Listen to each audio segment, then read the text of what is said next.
Salut à vous et bienvenue dans cette vidéo de la super pleine lune en Gémeaux de ce fameux 4 à 5 décembre 2025. Alors ça donne quoi pour vous? Est-ce que ça vous secoue ou pas? Ça envoie du steak? Vous êtes déglingos ou pas? Dites-moi dans les commentaires si vous ressentez les effets de cette super pleine lune. Ce que je vous propose, comme à mon habitude depuis quelques temps, eh bien, c'est de faire le tour de plusieurs disciplines pour voir un petit peu qu'est-ce qui se passe avec cette super pleine lune en Gémeaux. Donc, on va voir d'abord la bonne vieille astrologie classique, occidentale. On va regarder ensuite du côté des messages des esprits animaux avec un oracle. On va regarder ensuite du côté du langage des minéraux, voir les attractions que je ressens, parce que oui, les pierres peuvent révéler des secrets. On va regarder du côté des runes aussi, des runes à l'ancienne, voilà. On va regarder du côté de ma médiumnité, voir s'il y a des messages, et du côté chamanique, c'est-à-dire que je vais prendre mon tambour traditionnel, et puis je vais partir en état de conscience chamanique pour ressentir s'il y a un message, et s'il n'y en a pas, ou c'est pas obligé, mais il y aura au moins un chant chamanique pour clôturer cette vidéo, puisque eh bien, c'est venu comme ça naturellement dans les précédentes vidéos, bah, pourquoi pas en profiter. Donc voilà, un petit chant d'une minute ou deux, grand max, spontané, pour l'énergie du moment. Voilà, je pense que éventuellement, peut-être, parce que j'ai vécu des dernières expériences assez intéressantes avec des énergies fréquentielles au niveau des couleurs, des formes d'initiation, c'est peut-être possible que ça intervienne aussi dans la liste des pratiques que je vais développer là. Donc, je vous mets de toute façon maintenant le chapitrage final de cette vidéo, comme ça vous pourrez zapper. S'il y a des pratiques qui vous intéressent moins, vous pouvez zapper directement sur les bons sujets. Voilà, je pense que j'ai terminé l'intro. On commence par l'astro classique, donc du coup c'est parti. Alors du coup maintenant je vais commencer par l'influence magnétique, vibratoire, appelez ça comme vous voulez, l'influence des énergies planétaires sur chaque signe, un par un. Au niveau de l'influence astrologique, ce qu'il faut comprendre, c'est que ces influences peuvent affecter votre signe solaire, c'est-à-dire celui que vous connaissez le plus, mais ça peut affecter aussi votre ascendant ou votre signe lunaire. Ce sont les trois astres qu'on connaît le mieux, on va dire, qui sont les plus abordables et qui peuvent le plus vous influencer. Donc, c'est possible chez certaines personnes que ce soit l'ascendant qui soit plus impacté que le signe solaire, d'accord? Ou inversement. Ou le signe lunaire éventuellement. Voilà. Ça dépend de la carte natale de chacun. Alors, on va commencer par le bélier. Pour les béliers, il y a pas mal d'agitation mentale, il y a une envie de dire des choses cash, un besoin de mouvement aussi. Donc voilà, vous sentez les béliers là, c'est... voilà, ça en pété. Donc le conseil, c'est de parler franchement. Donc pour canaliser en fait cette énergie, c'est de parler de manière franche, mais de choisir le bon moment pour ça. D'accord? Donc faut se canaliser les béliers, voilà, faut que vous mettiez de la terre dans votre feu. On cadre. Il y a besoin de canaliser l'impulsion, vous pouvez le faire dans l'écriture ou dans un échange honnête. Pour les taureaux, prise de conscience sur les besoins matériels, la sécurité et la valeur personnelle. Le conseil, c'est plutôt de revoir ses priorités, de simplifier ce qui est trop lourd, et de garder uniquement ce qui nourrit vraiment. Taureau, c'est un signe de terre, a besoin de cadrer davantage. Mais d'aller à l'essentiel aussi. Le Gémeaux, on a une influence, évidemment c'est une super pleine lune en Gémeaux, donc ça va secouer le cocotier à fond. Voilà, il est possible qu'il y ait des révélations, pas mal de lucidité, une vision claire de soi-même. Le conseil, ce serait plutôt de se recentrer, parce que bon, ça peut secouer pas mal, et de choisir une direction au lieu de s'éparpiller. L'enjeu aussi du Gémeaux, c'est de communiquer avec intention. Voilà, plutôt que de se laisser emporter dans plein de directions différentes au niveau de l'esprit. Pour les cancers, l'influence serait plutôt une sensibilité augmentée, voire une intuition mentale très forte et des retours d'anciens schémas émotionnels. J'ai des Gémeaux autour de moi et je le vois que ça remue en ce moment. Le conseil, c'est d'observer sans absorber, c'est d'écrire ce qui ressort pour canaliser tout ça et de reposer le système nerveux. On peut voir ça comme une espèce de cyclone, hein. Les Gémeaux, c'est une énergie de l'air, donc on peut voir que là, c'est comme si, super pleine lune en Gémeaux, on augmente la puissance du Gémeaux, donc ça fait Gémeaux au carré ou exposant, mettez ce que vous voulez comme chiffre, mais beaucoup. Pour le Lion, il y a plutôt une tendance à avoir beaucoup d'échanges, beaucoup d'interactions sociales, et des opportunités d'être vu ou entendu. Le conseil, c'est quand même de rester aligné, hein, de ne pas chercher à plaire, mais à être vrai et de montrer son authenticité.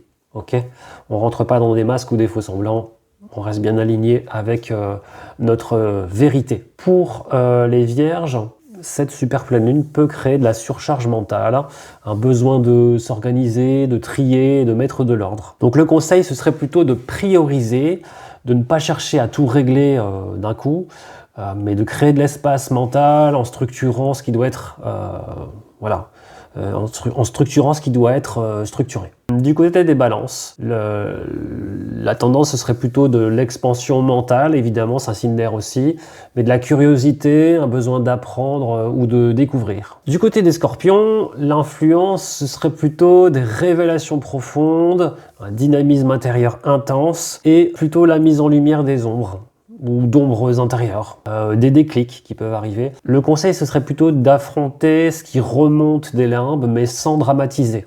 D'accord ? Faut pas en faire des caisses, faut juste accepter de regarder le dossier qui remonte et de transformer par la parole ou par le partage sincère. Donc, faut pas rester bloqué sur l'aspect négatif, mais plutôt transmuter tout ça en lumière. Du côté du Sagittaire, l'influence, ce serait plutôt des tensions relationnelles possibles.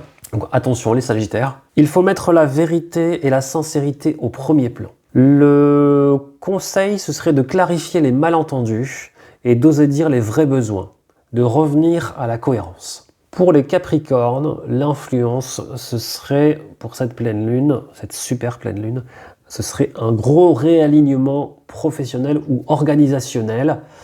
Le conseil, c'est de réajuster son planning, de réajuster les méthodes et le rythme, et ne pas hésiter à simplifier pour gagner en efficacité. Du côté du Verseau, la créativité est amplifiée, des idées nouvelles arrivent et des élans novateurs. Le conseil, c'est de capturer les idées, de les noter, de les exprimer. C'est une lunaison fertile pour des projets.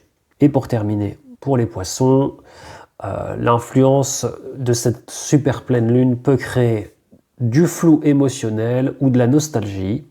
Ça peut créer une intuition très forte mais brouillée par les pensées. Les pensées, c'est l'air et on est en pleine lune de l'air. Le conseil, c'est de revenir au corps, de respirer, de se recentrer et de ne pas prendre chaque émotion pour un message. On va faire un petit résumé des dynamiques générales de cette pleine lune pour terminer ce passage astrologique.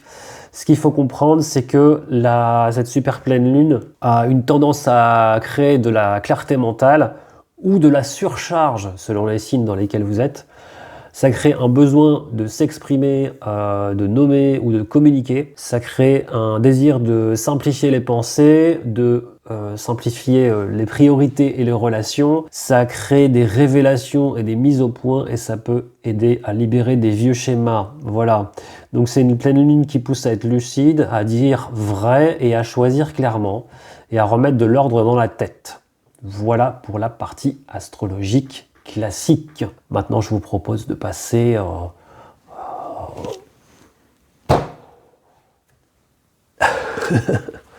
je fais en fonction de ce qui vient et ne m'en voulez pas si je change l'ordre des pratiques parce que flûte, en super pleine lune en Gémeaux, je fais ce que je veux, ok.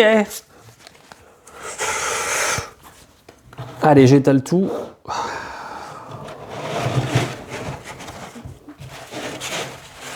Et je vais un petit peu demander les messages des esprits animaux à travers les cartes. Oui, je peux le faire aussi à travers la médiumnité et l'aspect chamanique, mais je trouve que c'est fun aussi de le faire comme ça. Alors c'est parti, je demande à tirer les cartes qui doivent être tirées par rapport à ça. Par rapport au message pour cette pleine lune. Donc là, il y a ma médiumnité qui commence à se réveiller. Hop, hop, les effets chamaniques. Ok, intéressant. L'esprit de l'éléphant. Apprendre du passé. Vous voyez, ça fait corrélation avec les signes d'eau. Vous vous souvenez, il y a quelques instants, je vous parlais des signes astrologiques, les influences, notamment pour le scorpion, par exemple. Apprendre du passé, bah c'est pareil, il y a des dossiers du passé qui peuvent remonter. C'est le moment de les analyser. Hop. Oh, l'esprit du canari. Chantez votre propre chanson. Là, j'ai tendance à penser ne pas se laisser influencer par les autres, outre mesure. Hein, d'accord ? Écouter des points de vue extérieurs, ça peut être intéressant, mais attention à ce que vous laissez rentrer dans votre champ d'influence.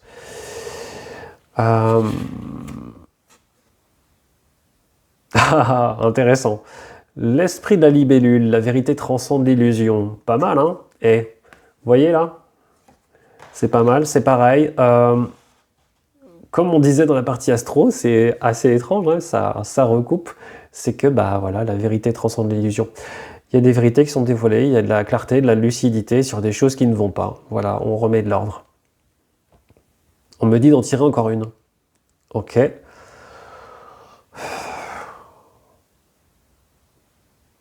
Par là. Deuxième. Ok.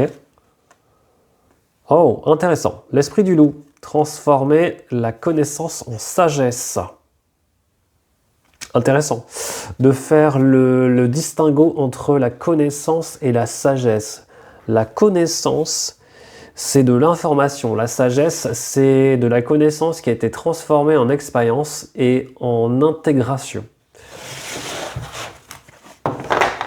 Ah, c'est chouette. Maintenant, à partir de ces cartes, je vais demander si chacun de ces esprits, donc éléphant gris, le canari, la libellule bleue et le loup gris, je vais demander si ils veulent venir là en médiumnité hein, pour transmettre un message en plus.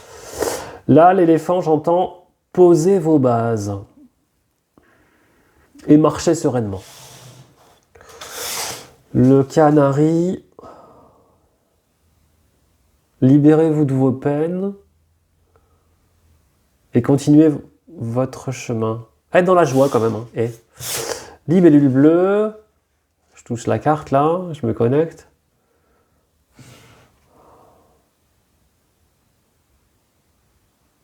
Ça parle de s'emporter dans les émotions. Libérez ça. Libérez ça, ok. Le loup gris. On s'en fout de la vie des autres. La vie dans quel sens ? Ah oui, la vie, avoir un avis, pas la vie VIE.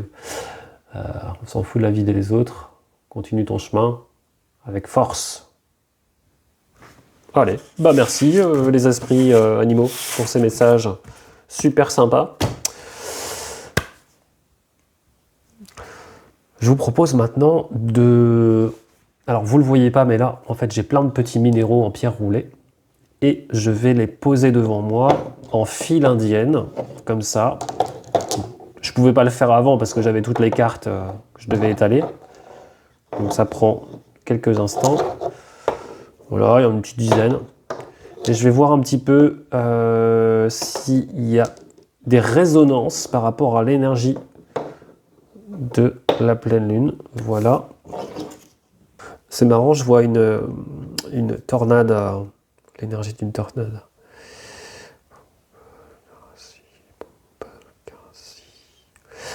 Là, je ressens beaucoup la thématique de la vérité.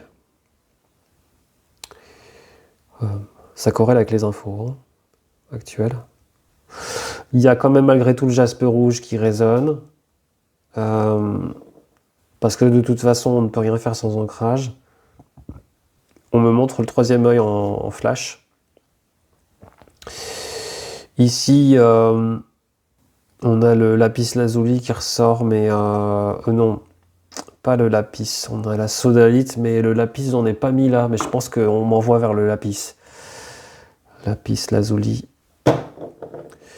La gorge quand même, hein. Il n'y a rien à faire, hein. Ça revient vers ça. Si j'oublie toutes les infos, il y a quand même le cœur aussi malgré tout. Communication, on dit de dire, mouvement d'air, air-terre. Voilà, c'est ce qui ressort le plus. Air-terre. Air-terre, pourquoi? Parce qu'on doit canaliser les émotions pour arriver à dire sa vérité intérieure. La vérité intérieure nécessite d'avoir un positionnement d'ancrage ferme. Et pour ça, tous les signes d'eau doivent apprendre à redescendre. Et tous les signes de feu doivent apprendre à se calmer. Se canaliser à travers le mouvement et la... Voilà, donc se dépenser et ensuite revenir dans son axe. Oui. On parle du métal, les chakras inférieurs. Toutes les pierres style métal en hématite, pardon.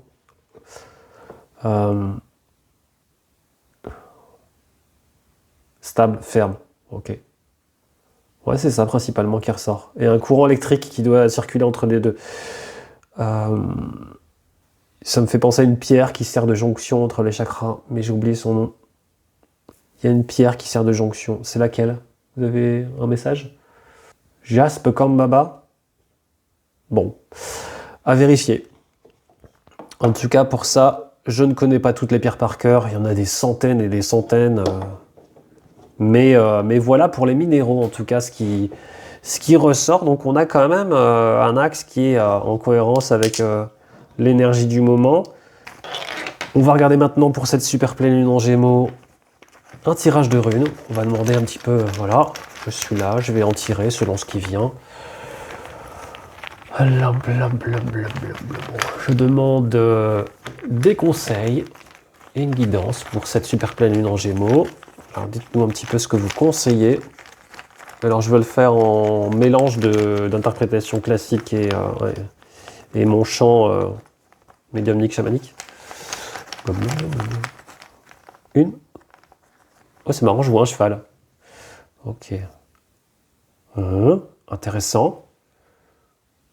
Oudal ou Otalaz ou Otilaz, selon les différents langages qui existent.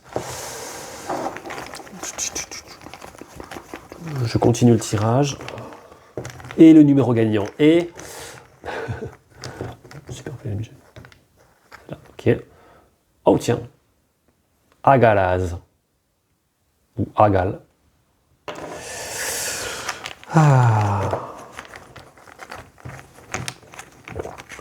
Ah, c'est marrant, tiens, je viens d'avoir un flash de la rune Issa. La rune de la glace. Et Pertro. Hé. Ce qui est intéressant, c'est que on termine par la rune Perthro et que cette rune est la rune du mystère, du destin et de la matrice. C'est comme si on devait revenir à l'essence même de notre être, dans nos fondations, pour pouvoir mourir symboliquement et découvrir les mystères cachés derrière tout ça. Derrière ce qui est à comprendre pour chacun d'entre nous. Pour découvrir aussi les potentialités encore non manifestées ou peut-être débloquer le destin qui est censé se présenter. Entrer dans le mystère intérieur aussi. Je pense que c'est accepter de ne pas tout contrôler aussi et d'entrer dans la magie des mouvements de la vie. Perthro, c'est toujours un peu, de mon point de vue, une rune point d'interrogation, quoi. Pour moi, c'est l'équivalent de ça. Mais c'est aussi entrer dans le champ de l'intuition et de l'information, des visions intérieures, le grand mystère, etc., etc. C'est un peu le jeter de dés, quoi. C'est surprise, voilà. Donc, il y a ça. Et puis, d'un autre aspect, on termine par Perthro, je vais y arriver, Perthro. Ça peut être aussi, pareil que tout à l'heure en astrologie, la révélation d'une vérité qui doit éclater. Voilà, il y a possible qu'il y ait une révélation, ou qu'il y ait une forme de destin qui s'active, quelque chose qui était prédestiné, mais qui avait besoin d'être perçu et d'être embrayé. Peut-être que c'est ça aussi le cheval que j'ai perçu en flash. Donc voilà pour la partie runique. Et ce qui est intéressant, c'est que d'une certaine manière, on nous ramène à une notion, en quelque sorte, qu'on est au point de passage entre deux mondes. Voilà, vous voyez, il y a un switch qui se crée, et puis hop, on passe à autre chose. Maintenant, je vais prendre un petit instant pour ressentir, voir s'il y a peut-être le langage fréquentiel des couleurs, de la lumière qui va peut-être s'exprimer.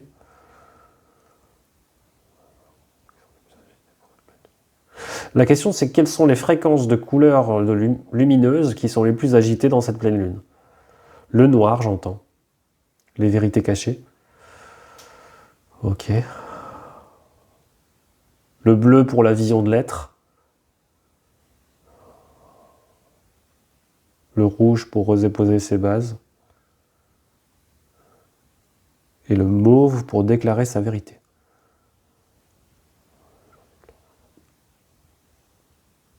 C'est-à-dire, on me dit un truc un peu mystérieux, mais je vais demander à décoder.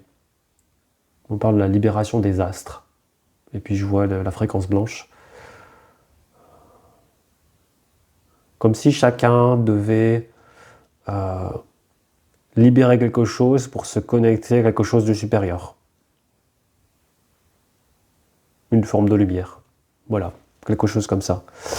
Voilà pour cette partie-là. Je vais demander maintenant en médiumnité s'il y a des messages, des conseils pour cette pleine lune. Attention, ça va secouer le cocotier. Ok. C'est une tempête parmi d'autres. J'entends sereinement, faire son chemin sereinement, dire les choses quand ça ne va pas, revenir à son fort intérieur et révéler la vérité. Ce qui ne va pas pour soi.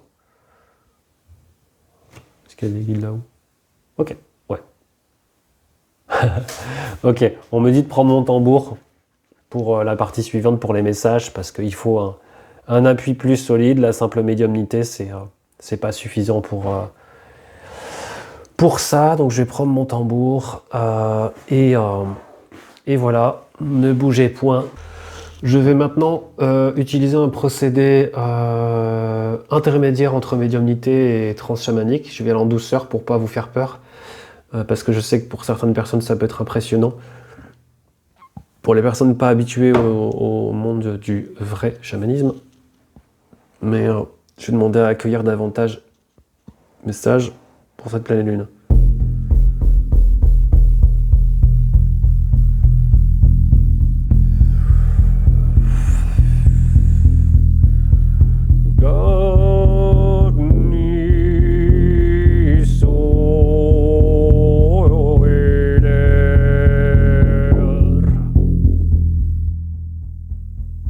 La première chose que j'entends, c'est balayer ce qui ne vous convient plus. Je vois une énergie sombre, une énergie noire, la fréquence noire. C'est les profondeurs de l'être, en fait, tout simplement. Il n'y a rien de négatif, rien de diabolique.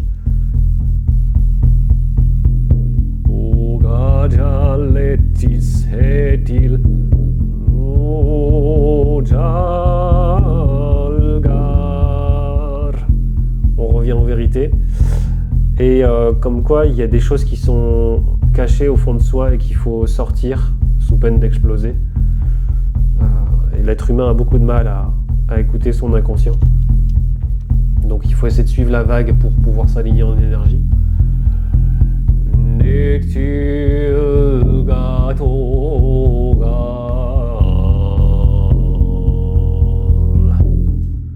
Vous avez le bonjour d'Odin.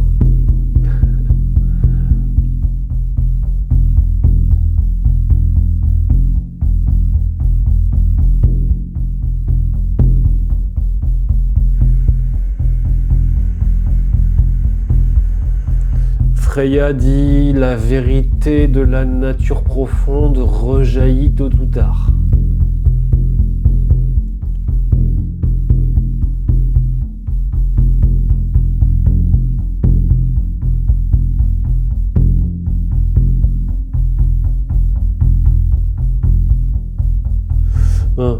C'est compliqué parce que l'humain n'a pas accès à son inconscient facilement et donc il se méprend sur ses origines et sur sa volonté. Il n'a pas appris à écouter, donc il peut se tromper en fait.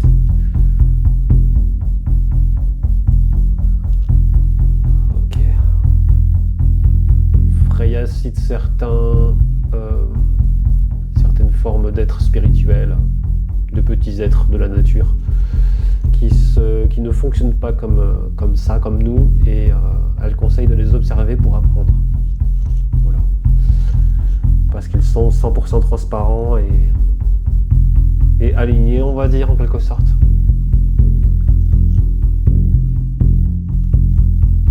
Les dragons aussi ont leur vérité.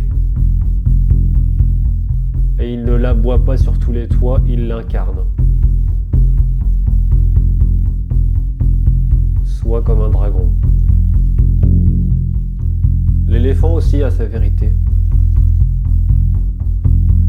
Comme plein d'autres animaux. Là, je vois un petit oiseau qui vole, je vois un kangourou.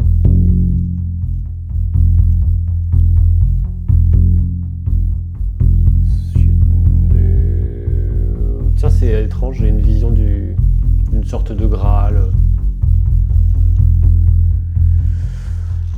Je pense que le message, c'est trouver sa vérité intérieure, c'est...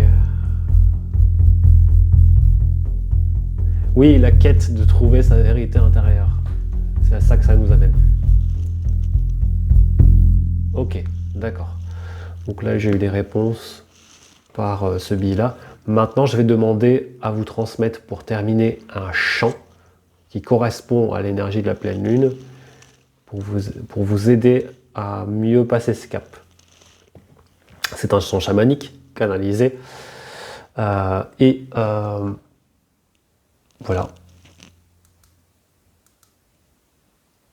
Donc je vais y aller plus fort, ok? Accrochez-vous bien, parce que ça va secouer, je pense. Enfin, voilà, vous verrez bien.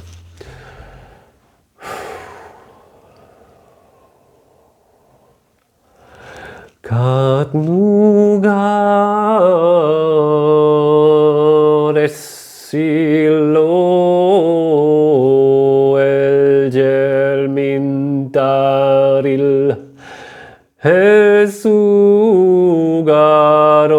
el goku aridare jerem dalgo elis del temendil maril etel coaris dorcam javeri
Voilà pour ce passage-là. Pendant ce chant médecine, ce chant chamanique canalisé, dans l'instant, j'ai entendu l'esprit du dragon dire « Balaye devant ta porte ». Voilà. Comme ça, ton monde sera plus propre. Et ton esprit aussi.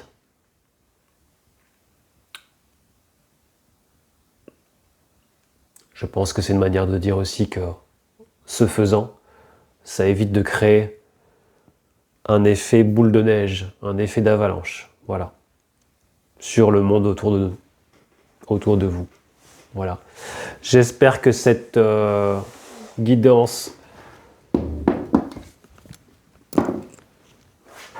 vous aura fait du bien.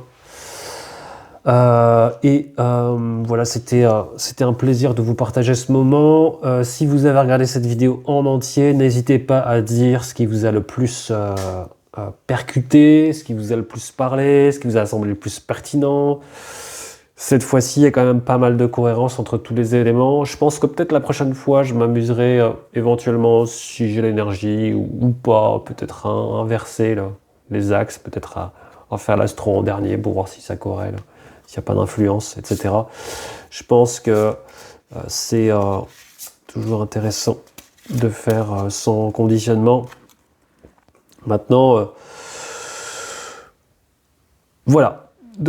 Sur le coup, je vous souhaite une bonne fin de période de super pleine lune. Et puis au passage, moi je profite de vous dire que je fais quelques événements de petits café papote à Brocéliande pour parler de thématiques liées au chamanisme, une par une, avec un point de vue didactique, un point de vue anthropologique, ethnologique, un point de vue de ma propre expérience et de mes rencontres avec les chamans traditionnels et ma propre voix chamanique. Avec ses influences celtiques, nordiques et asiatiques.